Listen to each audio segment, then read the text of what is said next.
उत्तराखंड विधानसभा चुनाव की घोषणा हो चुकी है। भाजपा ने अपने प्रत्याशियों की सूची जारी करी। कल देर रात कांग्रेस ने भी अपने प्रत्याशियों की सूची जारी कर दी। कांग्रेस में कश्मकश के बाद सभी प्रत्याशी मैदान में आ चुके हैं। इस समय हरिद्वार से सतपाल ब्रह्मचारी और राजवीर चौहान जो रानीपुर क्षेत्र से लड़ेंगे, अन्य प्रत्याशियों की भी सूची आ चुकी है। इस समय हमारे साथ डॉक्टर महेंद्र राणा मौजूद हैं, जो कांग्रेस के वरिष्ठ नेता हैं और कांग्रेस के लिए बड़े लंबे समय से कार्य कर रहे हैं। डॉक्टर साहब, इस बार इस चुनाव को आप किस तरह देखते हैं? देखिए, मैं इस चुनाव का बहुत स्वागत करता हूं, क्योंकि उत्तराखंड में जो भाजपा की जन विरोधी सरकार रही है, जिसको 5 साल उत्तराखंड की जनता ने बहुत ही कष्टों के साथ झेला है, अब उसको जवाब देने का समय आ गया है। और हमारे कांग्रेस का एक एक कार्यकर्ता जो है समर्पित भाव से पूरी उत्तराखंड में कांग्रेस की सरकार लाने के लिए दृढ़ संकल्पित है। और हमारी कल जो प्रत्याशियों की सूची पार्टी ने जो है घोषित की है, उसमें भी ऐसे प्रत्याशियों को जगह मिली है कि जिन्होंने पूरे 5 वर्ष जो है उत्तराखंड की जनता के लिए, चाहे वो कोरोना काल हो या अन्य कोई भी विपत्ति का समय हो, जनता के बीच में रह करके जनता की सेवा की है। तो मुझे लगता है कि निश्चित रूप से जितने भी हमारे घोषित प्रत्याशी हैं वो विजयी होंगे और इस उत्तराखंड में एक बार पुनः कांग्रेस की सरकार स्थापित होगी, ऐसी मुझे उम्मीद है। तो सब कांग्रेस में सबसे बड़ी हर बार देखा जाता है कि आपसी फूट जो प्रत्याशियों के हारने में बाधक रहती है, इस बार क्या वो भी दिखेगी?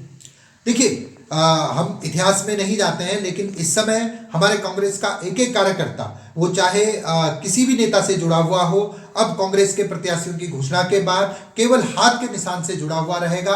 और हमारा एक ही मकसद है कि हाथ के निशान को ज़्यादा से ज़्यादा लोगों तक पहुंचा करके, हाथ के निशान के लिए ज़्यादा से ज़्यादा मतदान करा करके उत्तराखंड में कांग्रेस की सरकार की स्थापना करनी है। और उत्तराखंड में जो एक जनता जो इस समय बहुत परेशान इस भाजपा सरकार से हुई है, उनके सपनों को पूरा करने के लिए जो है एक समर्पित सरकार उत्तराखंड में लानी है।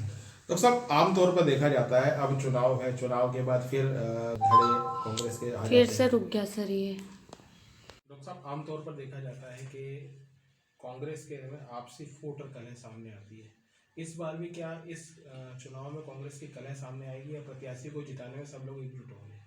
देखिए, कांग्रेस एक बड़ा परिवार है और कई बार क्योंकि हमारे यहाँ पे विचारों की अभिव्यक्ति की स्वतंत्रता है, तो व्यक्ति अपनी महत्वाकांक्षाओं और अपनी बात को रखता है, जिसको कि जो है विपक्ष जो है कलह और फूट का नाम देता है।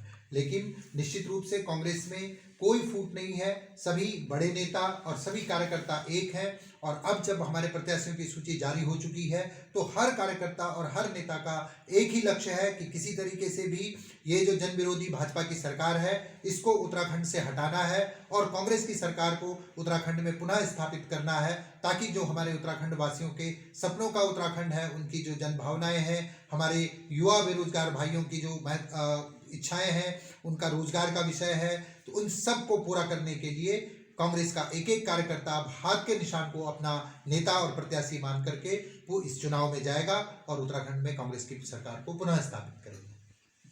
ये थे डॉक्टर महेंद्र राणा जी। इनका कहना है कि इस बार कांग्रेस में किसी भी प्रकार की कलह या फूट या मनमुटाव देखने को नहीं मिलेगा। अब की बार इनका नारा है कि मुख्यमंत्री भी कांग्रेस का ही बनेगा, हर हालत में सरकार कांग्रेस बनाएगी।